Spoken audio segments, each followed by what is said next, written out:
Hi everybody, welcome to JKSSB Adda 614. My name is Shivali Sharma. So we have started GK portion with special reference to JNK series for upcoming JKSSB exams. So we have already covered rivers and lakes of Jammu and Kashmir and also completed tourist destinations which are very important for the constable exams. So in this class we are going to cover history of Jammu and Kashmir in which we will divide history into three parts. First one will be history of Jammu, then history of Kashmir, then we will cover modern rule in which we will discover history of Jammu and Kashmir collectively. So in this class we will firstly cover history of Jammu. Let's get started. History of Jammu में हम पढ़ेंगे सबसे पहले। जब भी मैं आपको बता दूं, अगर आपने हिस्ट्री पढ़नी है ना, उसके कुछ सोर्स आपको पता होने चाहिए जिसके बेसिस पे आप जो भी हिस्ट्री पढ़ते हैं, ठीक है, उनके बारे में आप इंफॉर्मेशन कलेक्ट कर पाओ। तो जो भी हमारे सोर्सेस रहते हैं, कुछ उसमें रहते हैं हमारे आर्कियोलॉजिकल सोर्सेस, ठीक है, और उसके अलावा हमारे लिटरेरी सोर्सेस जिसमें हमें बुक्स वगैरह करनी होती हैं। और अगर हम बात करें जम्मू एंड कश्मीर की हिस्ट्री की, तो इसमें भी हमें कुछ आर्कियोलॉजिकल साइट्स मिलेंगी जहां से हम इंफॉर्मेशन कलेक्ट करेंगे। उसके अलावा हमें कुछ बुक्स भी मिलती हैं जहां से हमें प्रॉपर इंफॉर्मेशन पता चलती है। बट अगर हम बात करें सोर्सेज की, तो मोस्टली जो रिलायबल सोर्सेज होते हैं ना, वो हमारे रहते हैं आर्कियोलॉजिकल साइट्स, ठीक है, जिसमें हमें फिजिकल रिमेन्स मिलते हैं उस पर्टिकुलर एरा के बारे में, जिससे हम जो है ये मतलब अनुमान लगा सकते हैं कि हो सकता है कि ये इंफॉर्मेशन करेक्ट है। बट अगर हम लिटरेरी सोर्सेज की बात कर रहेंगे तो वो नॉन रिलायबल रहती हैं, क्योंकि उसमें कुछ मैनिपुलेटिव फैक्ट्स भी होते हैं। जो भी हिस्टोरियन होते हैं ना, वो उनको जो सही लगता है, उनको जो सही आइडियोलॉजी लगती है, वो उसके बेसिस पे वो हिस्ट्री के बारे में इंफॉर्मेशन लिखते हैं। तो क्लास स्टार्ट करने से मैं पहले भी बता दूं कि इसमें आपको फैक्चुअल डेटा बहुत ज़्यादा मिलने वाला है इस क्लास में, और जितने भी history of Jammu and Kashmir के ऊपर लेक्चर्स आने वाले हैं उसमें आपको फैक्चुअल बेसिस पे आपको पढ़ाया जाएगा, जो कि आपके लिए इजी रहता है, जिससे आप एमसीक्यूज सॉल्व कर पाओ। तो जम्मू की हिस्ट्री में हम इसके हिस्टोरिकल सोर्सेज पढ़ेंगे, फिर ओरिजिन ऑफ जम्मू कैसे होता है, एंशंट, मेडिवल, जो भी जम्मू की हिस्ट्री रही है वो हम नेक्स्ट लेक्चर में पढ़ेंगे, और इसमें हम एंशिएंट हिस्ट्री कवर करने वाले हैं। तो जब भी हमें हिस्ट्री पढ़नी होती है उसके 3 पार्ट्स में डिवाइड करते हैं हम, एंशिएंट, मेडिवल एंड मॉडर्न, ठीक है। तो ये 3 पार्ट्स में हम हिस्ट्री को पढ़ते हैं। तो अगर जम्मू कश्मीर की हिस्ट्री में बता दूं तो ये हम कलेक्टिवली नहीं पढ़ते, इनको हम अलग अलग पढ़ते हैं। और जब मॉडर्न हिस्ट्री आती है, जब डोगरा रूल आता है, तो हम कलेक्टिवली ये हिस्ट्री को पढ़ते हैं, ठीक है। तो ये थी बेसिक इंफॉर्मेशन। चलिए स्टार्ट करते हैं हमारी एंशिएंट हिस्ट्री में। सबसे पहले जम्मू की हिस्ट्री के बारे में। तो आप सब जानते हैं जम्मू जो है हमारे जम्मू एंड कश्मीर की विंटर कैपिटल है, ठीक है, यानी कि सर्दियों में सारा का सारा एडमिनिस्ट्रेशन वर्क जो होता है वो जम्मू में शिफ्ट हो जाता है। और जब गर्मियों की बात करें समर कैपिटल की, वो हमारी रहती है श्रीनगर, ठीक है, क्योंकि गर्मियों के टाइम पे जम्मू में बहुत ज्यादा गर्मी बढ़ती है, जिसकी वजह से सारा का सारा काम शिफ्ट हो जाता है कश्मीर में, श्रीनगर में, ठीक है। और ऐसे श्रीनगर, ऐसे समर, तो ये तो आप इजिली लर्न कर पाओगे, और इतना तो मुश्किल है नहीं वैसे। और जम्मू को हम सिटी ऑफ टेम्पल्स के नाम से भी जानते हैं, ये इंपॉर्टेंट फैक्ट है, आपको याद करना है। नेक्स्ट अगर हम बात करें कुछ हिस्टोरिकल सोर्सेस में, जो हमारी आर्कियोलॉजिकल साइट्स रहने वाली हैं, यहाँ से जम्मू में जो हमारी आर्कियोलॉजिकल साइट्स है बेसिकली हम वो पढ़ेंगे, ठीक है। तो जम्मू में कौन कौन सी ऐसी जगहें हैं जहाँ से हमें हिस्ट्री के रिमेन्स मिलते हैं, जिसमें सबसे पहली आती है मांडा विलेज, फिर आएगी हमारी मार्टन सन टेम्पल, जिसके बारे में आपने काफी क्वेश्चन सुने होंगे। फिर आती है मोस्ट फेमस क्रीमची टेम्पल उधमपुर के, मनवाल टेम्पल उधमपुर के, जम्मू का अखनूर फोर्ट, ठीक है, और उसके अलावा जम्मू में जो पाम्बरन जगह है, ये सब हम आज पढ़ने वाले हैं। तो अगर हम मांडा विलेज की बात करें आर्कियोलॉजिकल साइट में, तो ये इंडस वैली सिविलाइजेशन जो है उसकी साइट हमें अखनूर में मिलती है। यानी कि जब हम एंशंट हिस्ट्री ऑफ इंडिया पढ़ते हैं, जिसमें हम जो है सबसे फर्स्ट मॉडर्न सिविलाइजेशन जो कि है हमारी इंडस वैली सिविलाइजेशन के बारे में पढ़ते हैं। तो वो सिविलाइजेशन की एक साइड हमारी जम्मू में भी थी, जहाँ पे अखनूर है ना आज प्रेजेंट, यहाँ पे हमारी इंडस वैली सिविलाइजेशन हुआ करती थी। ऐसा हमें कैसे पता चला? क्योंकि हमें यहाँ से कुछ ना कुछ रिमेन्स मिले हैं, जहाँ से हमने ये इंफॉर्मेशन डिराइव हुई है कि ये जो साइट है यहाँ पे इंडस वैली की सिविलाइजेशन हुआ करती थी। अब ये जो हमारी आर्कियोलॉजिकल सर्वे ऑफ इंडिया है ना, ये सारे के सारे जो खुदाई का काम होता है, एक्सकेवेशन होती है, ये कौन करता है? हमारा एएसआई, यानी कि आर्कियोलॉजिकल सर्वे ऑफ इंडिया। इसने 1976 से 1977 में ये जो है यहाँ पे एक्सकेवेशन खुदाई करी, जिससे उन्होंने पता लगाया कि अखनूर जो थी बेसिकली इंडस वैली सिविलाइजेशन की साइट थी। क्या मिला था हमें यहाँ पे? हड़प्पन के जो जार्स थे जो इंडस वैली के टाइम पे होते थे, रेड वियर्स, टेराकोटा की जो बनी हुई बैंगल्स। तो अब जो जार्स होते हैं ना, जार जो जिसमें पानी डालते हैं, अब वो भी एक तरह की जो है उससे भी हमें पता चलता है, क्योंकि कोई कोई ऐसी सिविलाइजेशन यहाँ पे बिल्कुल सिंपल हुआ करते थे, कहीं पे ये पॉलिश जार हुआ करते थे। तो जो ज्यादा डेवलप सिविलाइजेशन हुआ करती थी उसके जो जार्स थे वो पॉलिश्ड थे, जो इतनी ज्यादा डेवलप नहीं थी वो सिंपल थे। तो जार्स से भी हम पता लगाते थे हिस्ट्री के बारे में कि ये कौन सी सिविलाइजेशन इन जार्स को यूज करती थी, ठीक है, क्योंकि बुक्स में भी लिखा होता था ना। और अगर हमें वो फैक्चुअल चीज जो है, अगर हमें उसके बारे में फिजिकली वो चीज मिल जाती है, तो फिर हम कंक्लूजन निकालते थे कि हाँ ये जो है इंफॉर्मेशन करेक्ट है, क्योंकि हमें वो वहां से चीज मिल जाती थी। तो हड़प्पन जार्स मिले थे हमें, रेडवेयर्स मिले थे, टेराकोटा बैंगल्स मिले थे। ये आपको याद करना है, क्योंकि एमसीक्यूज में पूछा जाता है कि टेराकोटा बैंगल्स को कहाँ से मिली थी हमें, तो ये मांडा विलेज, ठीक है, तो ये आपको याद करना है। तो ये आप देख सकते हो कि इस तरह के जो जार्स होते हैं ये यूज होते थे हड़प्पन के टाइम पे। तो ऐसे ही जार्स, सेम जार्स हमें जिसमें जो है कई मतलब हम ग्रेन्स वगैरह अनाज रखने के लिए भी काम आते थे, पानी वगैरह स्टोर करते थे, तो ये हड़प्पन लोग उस टाइम पे ये ऐसे जार्स को यूज करते थे, ठीक है। तो ये थी हमारी टेराकोटा की बनी हुई बैंगल्स, ये तो आज के टाइम पे भी होती हैं। तो ये हड़प्पन्स के टाइम पे होती, जो ये जो बैंगल्स होती थी ना इंडस वैली सिविलाइजेशन के टाइम पे, ऐसी बैंगल्स यूज होती थी, ठीक है। तो देख सकते हो कितनी मॉडर्न सिविलाइजेशन थी। तो ये हमें अखनूर मांडा विलेज से मिली थी। तो इस तरह के भी कुछ रेडवेयर्स जो थे, जार्स, ये भी हमें वहां से अखनूर के मांडा विलेज से मिले थे। तो जिससे हमें पता चलता है कि ये इंडस वैली सिविलाइजेशन की एक साइट हुआ करती थी, ठीक है। तो आई होप आपको ये सब जो है अब आपने देख लिया, इसको पिक्टोरियल इमेज आपके दिमाग में बन जाएगी, आपके लिए इजी रहेगा याद करना। तो नेक्स्ट है हमारा मार्टन सन टेम्पल।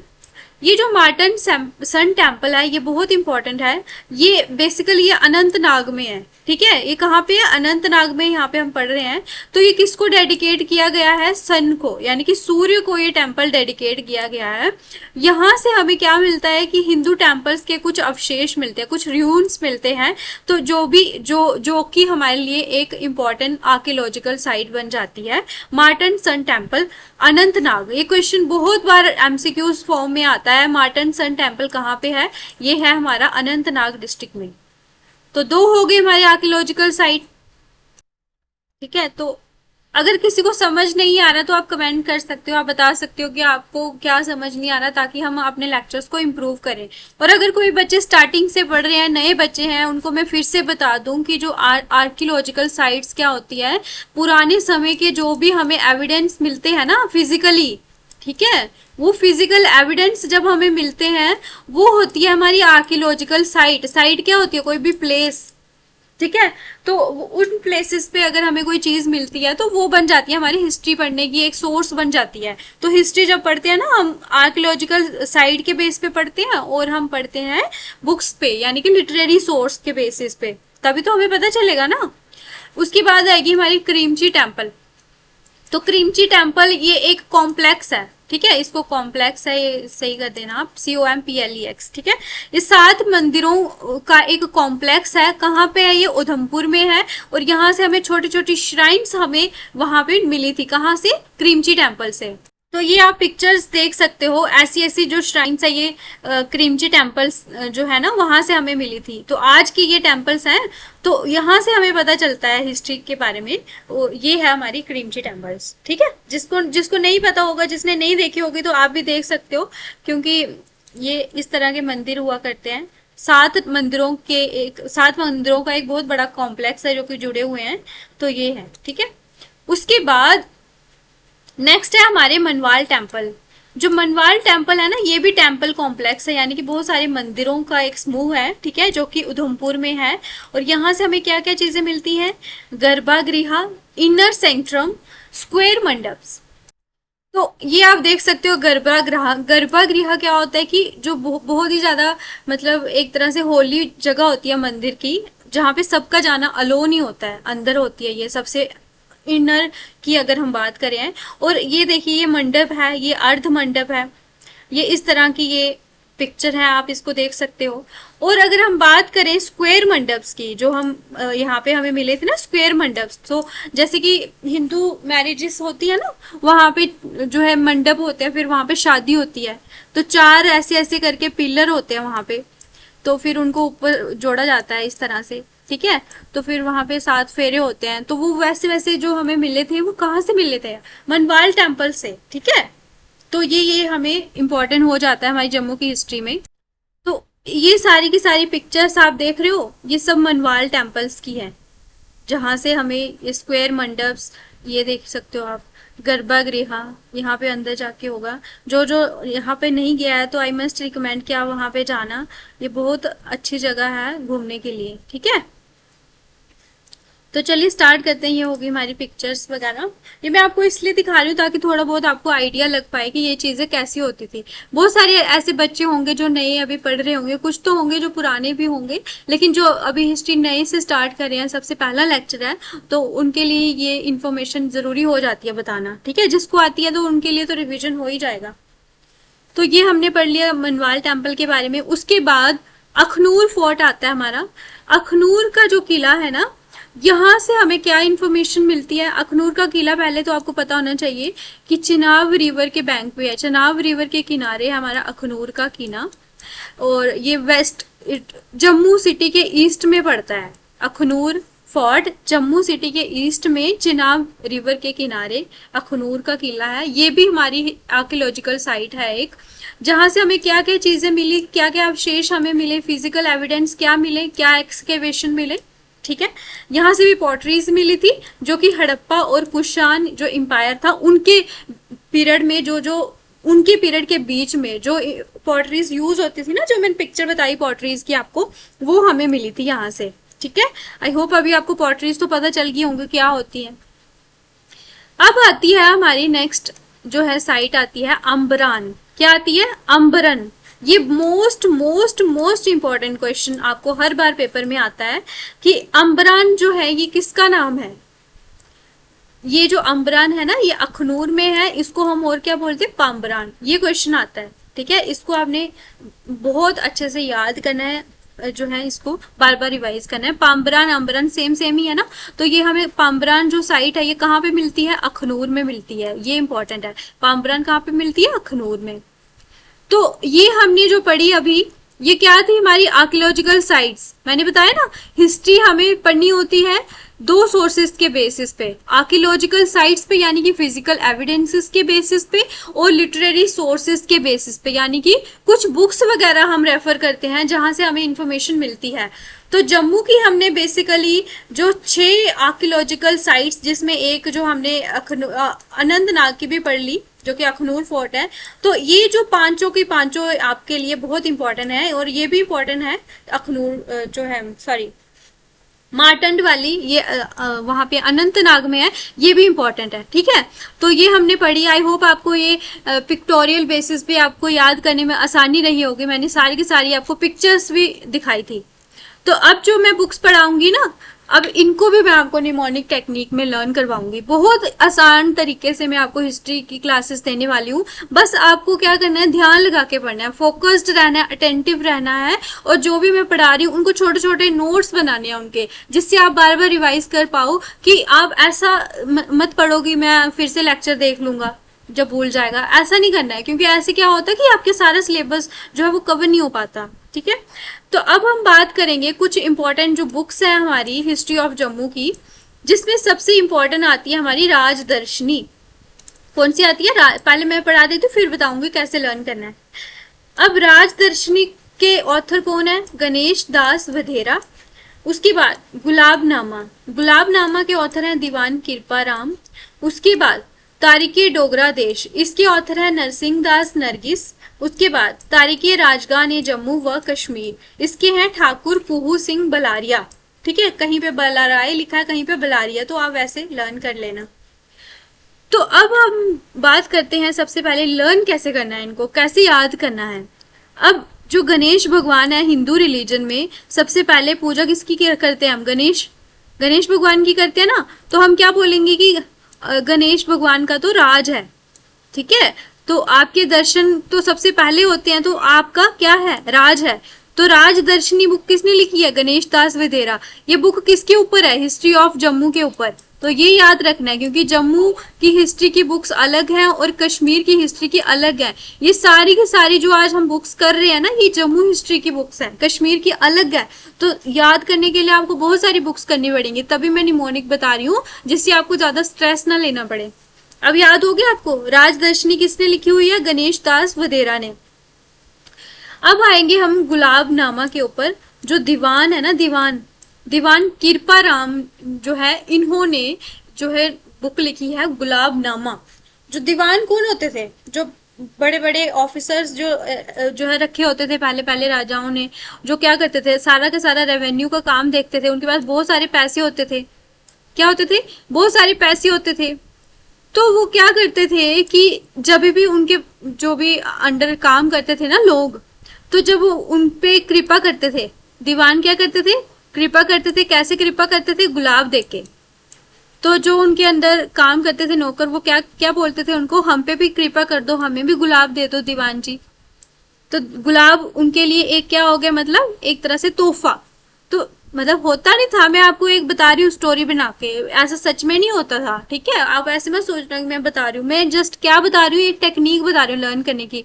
जो दीवान होते थे ना, वो कृपा करते थे अपने नौकरों पे, तो उनको गुलाब दे देते थे। हो गई दो लर्न, कितना आसानी से हमने लर्न कर लिया। आपको ऐसे स्ट्रेस नहीं लेना है, मैं आपको सारा कुछ अच्छे से पढ़ा दूंगी। उसके बाद आएगा दीवान तारिके डोगरा देश। तो ये बुक किसने लिखी है? तारिके डोगरा देश ये बुक है, और लिखी किसने है? नरसिंह दास नरगिस ने। अब डोगराज में क्या होता है कि जो है हिंदू रिलीजन में कि नरसिंह का टेम्पल होता है ना, नरसिंह टेम्पल। तो जो भी मुस्लिम्स जो भी स्टूडेंट्स है वो देख रहे हैं, तो ये हमारे नरसिंह भगवान की पिक्चर है। ठीक है, तो इनकी बात कर रही हूँ मैं। अगर किसी को समझ नहीं आ रहा होगा ना, तो तभी मैंने आपको ये दिखाया। तो अब जैसे कि ये तो बेसिकली मध्य प्रदेश में है, वहां पे ज्यादा पूजा जाता है, बट जैसे हमारे हिंदू रिलीजन में इनकी काफी मान्यता है। डोगरास जो है ना, वो मोस्टली क्या है? वो हिंदू है। ठीक है, तो अब उनके जो है नरसिंह का जो मंदिर है, वो तो डोगरास का ही है ना, कश्मीर का तो हो ही नहीं सकता है। तो डोगरास किसको मानती है? नरसिंह भगवान को। ऐसे याद करना है, तारिके डोगरा देश, क्योंकि ऐसे डोगरा के ऊपर कोई भी बुक नहीं लिखी हुई है स्पेशल। देखो आप, कहीं पे भी डोगरा का नाम ही नहीं है, तो आपको यह बहुत आसानी हो जाएगी पढ़ने के लिए। 3 बुक्स पढ़ ली, कितने अच्छे तरीके से हमने इनको लर्न कर लिया। अब एक और मैं बताती हूँ, तारिके राजगान ए जम्मू व कश्मीर। ठीक है, तारिके राजगान व जम्मू व कश्मीर, इसको कैसे याद करेंगे हम? जैसे कि जम्मू में बहुत सारी ऐसी जगहें हैं जहाँ पे ठाकुर रहते हैं, राजपूत रहते हैं, जैसे भद्रवाह, डोडा, भद्रवाह, किश्तवाड़, अब रामबन, उधमपुर, कितनी सारी ऐसी डिस्ट्रिक्ट्स हैं जहाँ पे ठाकुर रहते हैं, राजपूत रहते हैं, है ना। तो हम क्या बोलेंगे कि हाँ भाई, अब वो तारीख आ गई है कि जम्मू व कश्मीर में अब ठाकुरों का राज है। सच में ऐसा है नहीं, मैं जस्ट आपको लर्न करने के लिए बता रही हूँ कि अब वो तारीख आ गई है कि जम्मू व कश्मीर में ठाकुरों का राज है। तो इस तरह से आपने ये भी याद कर लिया। हो गया ना, गुलाब दीजिए, कृपा कीजिए, दीवान जी, गणेश जी का राज है। अब डोगरों के देवता है नरसिंह। अब ठाकुर जो है वो जम्मू व कश्मीर में राज करेंगे। तो ये हो गए हमारी 4 की 4 बुक्स। जो सबसे ज्यादा इंपॉर्टेंट मैं आपको बताऊंगी, ये इंपॉर्टेंट सबसे ज्यादा है गुलाब वाली। और इसके ऊपर भी क्वेश्चन आया था। ठीक है, बाकी भी इंपॉर्टेंट है, ऐसे में मोस्ट इंपॉर्टेंट बता रही हूँ। अब आएंगे जी हमारे तारीख जम्मू पे। हशमतुल्ला खान, ये इनके ऑथर हैं। तारीख किश्तवाड़, शियोजी धार, ये इनके ऑथर हैं। तारीख अकवाम पुंछ, मोहम्मद इन Fauq. Rise and fall of Jammu kingdom, S Charak. The lords of hill, G Smith. इसको भी याद करने के लिए मैं ट्रिक बताती हूँ।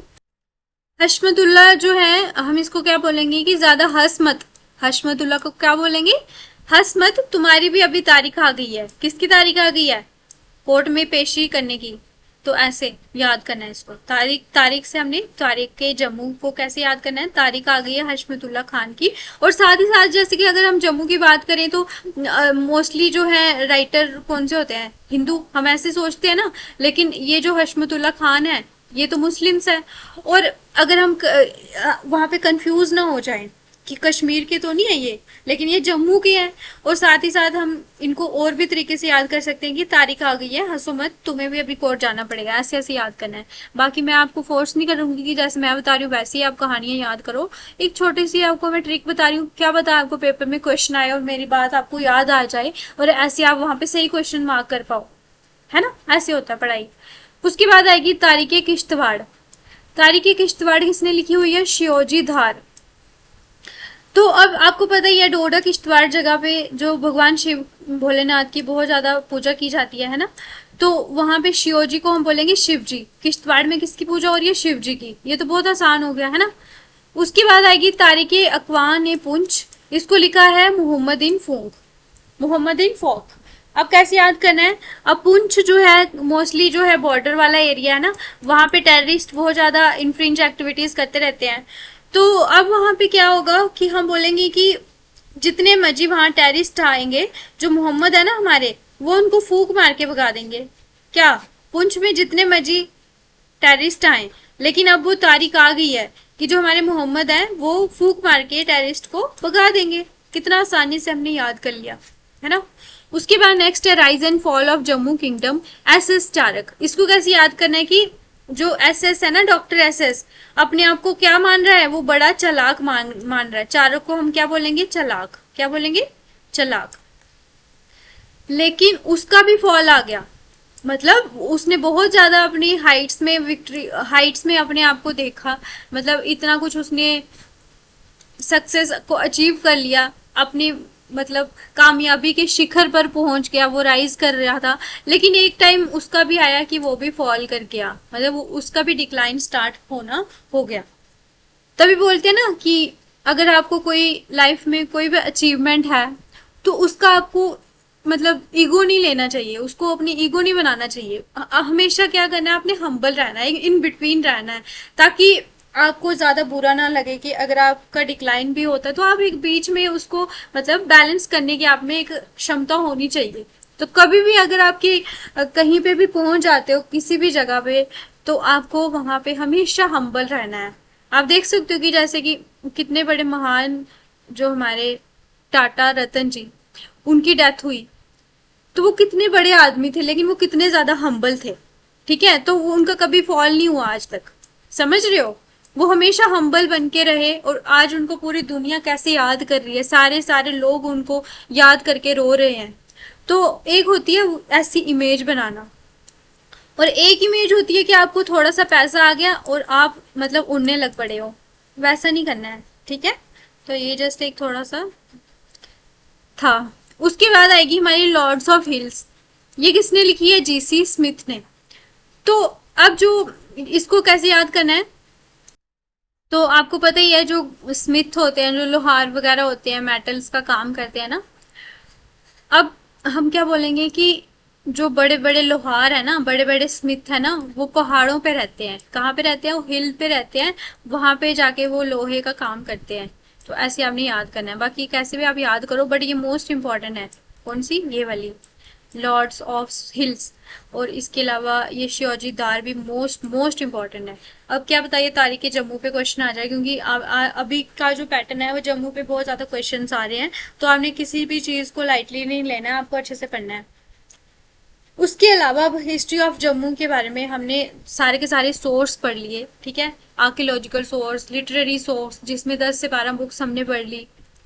अब हम पढ़ेंगे इंफॉर्मेशन जो जो हिस्ट्री की हमें मिली है इन सोर्सेज से, वो हम पढ़ेंगे। सोर्स हम किस लिए रेफर करते हैं, ताकि हमें हिस्ट्री पढ़ने में पता चले कि क्या है हमारी हिस्ट्री, और हिस्ट्री कहाँ से पढ़ेंगे हम, सोर्स से। तो मिल गई अभी हमें हिस्ट्री, हमने हिस्ट्री के बारे में जानकारी ले ली। अब पढ़ते हैं हिस्ट्री। अब सबसे पहले हमें हिस्ट्री के बारे में और कहाँ कहाँ से पता चलता है, चाइनीज के पिलग्रिम थे जिनका नाम था ह्यून सैंग, HIEUN, ठीक है, जो यहाँ से चाइनीज यात्री थे, वो इंडिया में उन्होंने बहुत ज्यादा ट्रैवल करा हुआ है। तो जब उन्होंने 2 साल इंडिया में ट्रैवल करा था, तो उनका एक ट्रैवल अकाउंट हुआ करता था, जहाँ पे वो हमारे जम्मू के बारे में, कश्मीर के बारे में और इंडिया के बारे में हिस्ट्री लिखते थे, ठीक है। जो जो जहां जहां पे भी जाते थे, वहां वहां के एरिया की हिस्ट्री को वो वहां पे लिखते थे अपने अकाउंट में, यानी कि अपनी एक बुक वगैरह बनाई थी उन्होंने हिस्ट्री की। तो वहां से हमें हिस्ट्री पता चलती है जम्मू की। उसके अलावा ये मोस्ट इंपॉर्टेंट है, जो राजतरंगिणी किसने लिखी हुई है, कल्हान ने, ठीक है। उसके बाद भी लिखी हुई है जोना राजा ने, लेकिन अभी फर्स्ट जो राजतरंगिणी लिखी थी वो कल्हान ने लिखी थी। आपने मुझे कमेंट सेक्शन में बताना है कि राजतरंगिणी बुक किसने लिखी थी, ठीक है, कौन से डायनेस्टी के टाइम पे राजतरंगिणी बुक लिखी थी। तो अगर जो भी सीरियस स्टूडेंट होगा वो जरूर इसके बारे में कमेंट करेगा।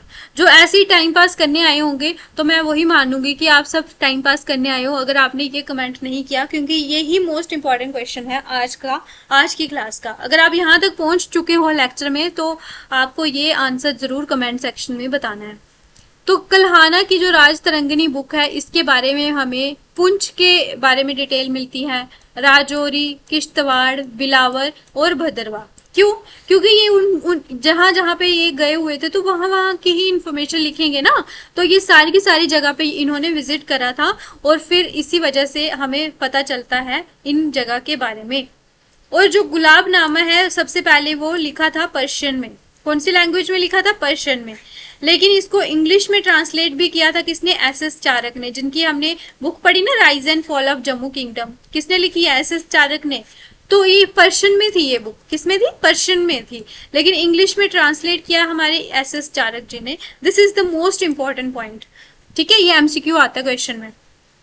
उसके बाद जम्मू सिटी का जो नाम है, हमें हमारी ancient epic that is Mahabharata, the Mahabharata, यहाँ से हमें इंफॉर्मेशन मिलती है। तो आप सोच सकते हो कि हमारी जम्मू सिटी कितनी पुरानी यहाँ पे जो है डायनेस्टी है, और कितना पुराना इसका इतिहास है, जो हमें महाभारता के टाइम से मिलता है।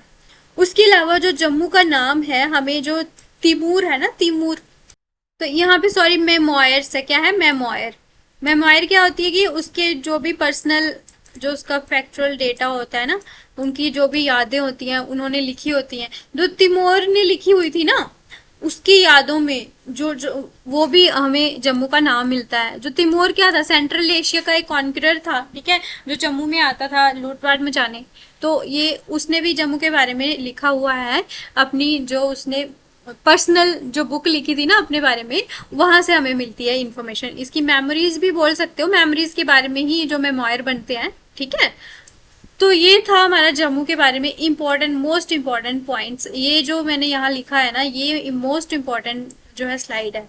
तो एक बार फिर इसको आप देख लीजिए पॉज करके, क्योंकि यहाँ से आपको पक्का एक क्वेश्चन बनने वाला है, ये मैं आपको श्योर करती हूँ। अब आएगी हमारे ओरिजिन ऑफ जम्मू। सारी की सारी हिस्ट्री पढ़ ली, ठीक है। अब पता चल गया हमने हिस्ट्री में हमने जम्मू के बारे में पढ़ना है। तो जम्मू का ओरिजिन कहाँ से होता है? अब सबसे पहले जो राजा जम्बू लोचन है, उन्होंने जम्मू सिटी फाउंड की। ये सबको बच्चे बच्चे को पता है कि ये फाउंड की, लेकिन कब फाउंड की ये आपके लिए इंपॉर्टेंट बनता है। 14th century BC। This is the most important MCQ that you need to remember, that is Jammu was founded by Raja Jambu Lochan in 14th century BC, ठीक है, बिफोर कॉमन एरा।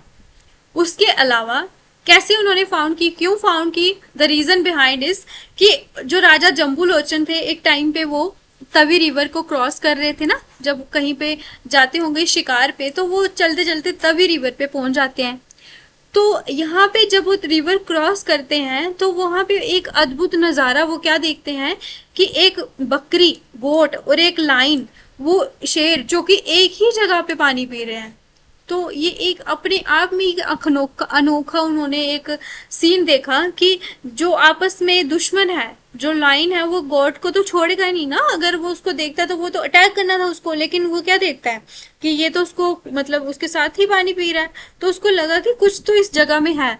तो फिर उन्होंने वो इस जगह से मतलब इस जो चित्र को देखे, इस सीन को देखे इतने ज्यादा प्रभावित होते, इतने इम्प्रेस हो गए कि उन्होंने देखा कि इस एरिया में इतनी ज्यादा हार्मनी है कि अगर वहां पे शेर और बकरी एक साथ पानी पी सकते हैं, तो अगर मैं यहाँ पे शहर बसाता हूँ तो वो कितना ज्यादा प्रॉस्पर होगा, कितनी ज्यादा वहां पे हार्मनी होगी।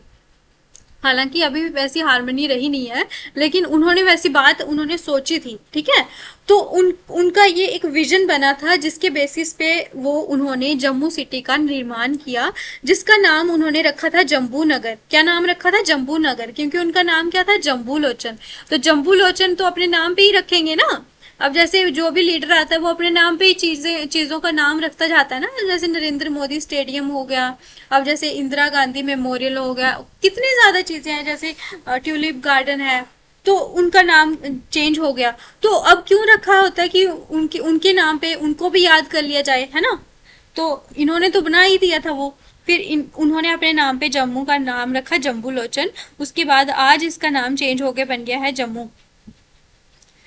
अब हमने पढ़नी है हिस्ट्री के बारे में, एंशियंट हिस्ट्री, फिर मिडिवल हिस्ट्री, फिर मॉडर्न। अब सबसे पहले जो एंशियंट हिस्ट्री जम्मू, इसमें कुछ खास इन्फॉर्मेशन नहीं है, थोड़ा बहुत ही है, ठीक है। तो जो राज दर्शनी बुक ही गणेश दास वधेरा ने लिखी थी, गणेश को हम बोलते हैं ना आपका राज है, पढ़ा ना हमने, अभी बोलना नहीं है, ये गणेश का राज है, गणेश दास वधेरा ने लिखी है राजदर्शनी। वहां से हमें क्या पता चलता है कि जम्मू में जो सबसे पहला एम्पायर था ना, सबसे पहला किसका राज हुआ करता था, वो थे हमारे अग्निगीर, जिन्होंने अपना अग्निगीर अंपायर स्टार्ट करा था। जो हमारे कल युग है ना, जब हम बात करते हैं कल युग कब से स्टार्ट हुआ है, कल युग के स्टार्ट होने से पहले 900 साल पहले का जम्मू का एम्पायर था। तो आप खुद सोचिए कितना पुराना हमारा जम्मू का इतिहास है, कलयुग से भी 900 साल पुराना। तो ये कहाँ से पता चलता है हमें? राजदर्शनी से, जिन्होंने बताया हमने कि सबसे पहले जम्मू में कौन सा एम्पायर था, अग्निगीर। This is the most important point, आपको ये याद रखना है। अब उसके बाद आएगा हमारा अग्निगीर एम्पायर, जो सबसे पहला एम्पायर था। तो कौन थे ये अग्निगीर? ये हमारे जो लॉर्ड रामा, भगवान राम के 21वें वंशज थे, जिन्होंने अग्निगीर एम्पायर को स्टार्ट किया था। कौन थे अग्निगीर? भगवान राम के 21वें वंशज। अब इनके टाइम पे भी बहुत ज्यादा इंपॉर्टेंट रूलर्स थे, जिनका नाम क्या था, जो आपने याद रखना है, जैसे बहुलोचन, जम्बूलोचन के ब्रदर, जम्बूलोचन इटसेल्फ, और उसके बाद आए हमारे शक्तिकरण, जिन्होंने डोगरी स्क्रिप्ट लिखी थी। तो ये इंपॉर्टेंट रूलर्स थे। उसके उसके बाद जो शिव प्रकाश है ना, ये देखिए शिव प्रकाश, ये इस डायनेस्टी के लास्ट रूलर थे। किस डायनेस्टी के?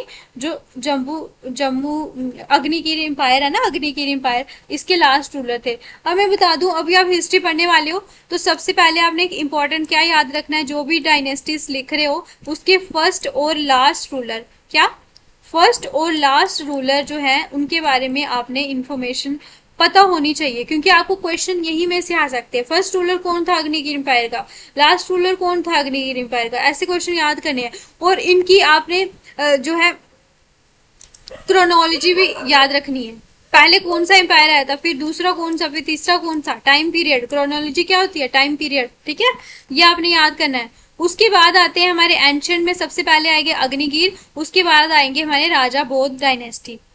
अब ये राजा बौद्ध डायनेस्टी सबसे फर्स्ट जो स्ट्रॉन्ग डायनेस्टी हुई थी जम्मू की, वो किसकी डायनेस्टी थी? वो राजा बौद्ध अर्जुन की। तो उन्होंने भी अपने नाम पे ही डायनेस्टी का नाम लिखा था। ये बिफोर कॉमन एरा के 500 साल पहले डायनेस्टी स्टार्ट हुई थी। अब इस डायनेस्टी के बाद से जो राजदर्शनी बुक है ना, जम्मू के इतिहास के बारे में, जहां से हमें इंफॉर्मेशन मिलती है, राजदर्शनी गणेश दास वधेरा ने लिखी है। तो यहाँ से हमें जम्मू के जितने भी आगे रूलर्स थे उनके बारे में हमें क्लियरली इंफॉर्मेशन मिल जाती है। इसके पहले हमें इतनी करेक्टली इंफॉर्मेशन नहीं मिलती है, ठीक है। लेकिन यहाँ के बाद जितनी भी डायनेस्टीज आती हैं, उनके कौन कौन से रूलर्स हुआ करते थे, उनके बारे में हमें क्लियरली पता चल जाता है। अब इसके बाद आती है हमारी राय डायनेस्टी। अब देखा हमने अग्निगीर, फिर राजा बौद्ध डायनेस्टी, अब राय डायनेस्टी, ऐसे याद करना है, आपने नोट्स बनाने हैं।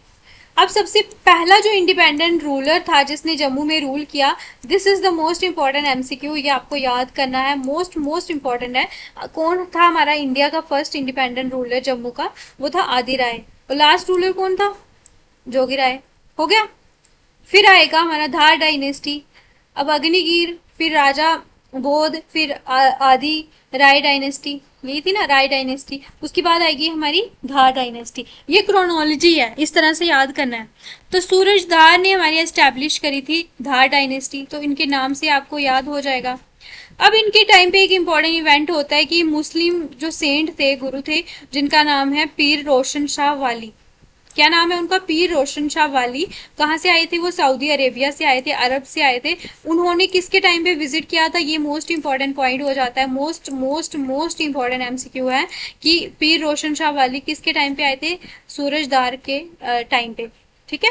बजरदार जो थे लास्ट रूलर थे, तो इसके बाद इनका बचना मुश्किल था। एंशंट हिस्ट्री का ऐसे आप याद कर लेना। तो ये थे हमारे एंशियंट हिस्ट्री, हमने पढ़ ली। नेक्स्ट है हमारी जो मिडिवल हिस्ट्री ऑफ जम्मू, ये हम करेंगे नेक्स्ट लेक्चर में। तो नेक्स्ट लेक्चर में आपकी जम्मू हिस्ट्री कंप्लीट हो जाएगी, फिर हम स्टार्ट करेंगे कश्मीर हिस्ट्री, तो फिर उसके बाद आएगी हमारी डोगरा रूलर्स। इस तरह से 4 या 5 लेक्चर में आपकी हिस्ट्री कंप्लीट होने वाली है। और ऐसा नहीं है कि एक एक 2 घंटे में मैं आपको पढ़ा रही हूँ, आप देख सकते हो 35 मिनट में मैंने सारा का सारा लेक्चर कंप्लीट कर लिया है। और मोस्ट इंपॉर्टेंट पॉइंट्स जो आप 3-4 बुक्स को रेफर करके पढ़ने वाले थे, वो आपको इस 35 मिनट में एक कंबाइंड वे में आपको फैक्चुअल इन्फॉर्मेशन मिल गई है। तो आपका बस एक ही काम होना चाहिए कि आप अगर चैनल में नए हो तो आप अपने कमेंट जरूर मेंशन कीजिए, सब्सक्राइब कीजिए हमारे चैनल को, जिससे हमें मोटिवेशन मिले, हम आपके लिए और अच्छे अच्छे लेक्चर्स लाएं। तो आप हमें कमेंट्स नहीं करते हो, हमें पता नहीं चलता कि आपको लेक्चर्स कैसे लग रहे हैं। बुरे भी लग रहे हैं तो भी हमें बताइए, अगर नहीं लग रहे अच्छे तो भी हम जो है सीरीज नहीं करते फिर कंटिन्यू, हमें इसमें कोई वो इशू नहीं है। ठीक है। तो इस तरह से हमारा फर्स्ट लेक्चर कंप्लीट होता है। आप अपने जो है व्यूज जरूर हमें बताइए। थैंक यू सो मच, मिलते हैं नेक्स्ट लेक्चर में। तब तक जो भी पढ़ रहे हो उसको अच्छे से पढ़िए। Thank you guys, okay, all the best.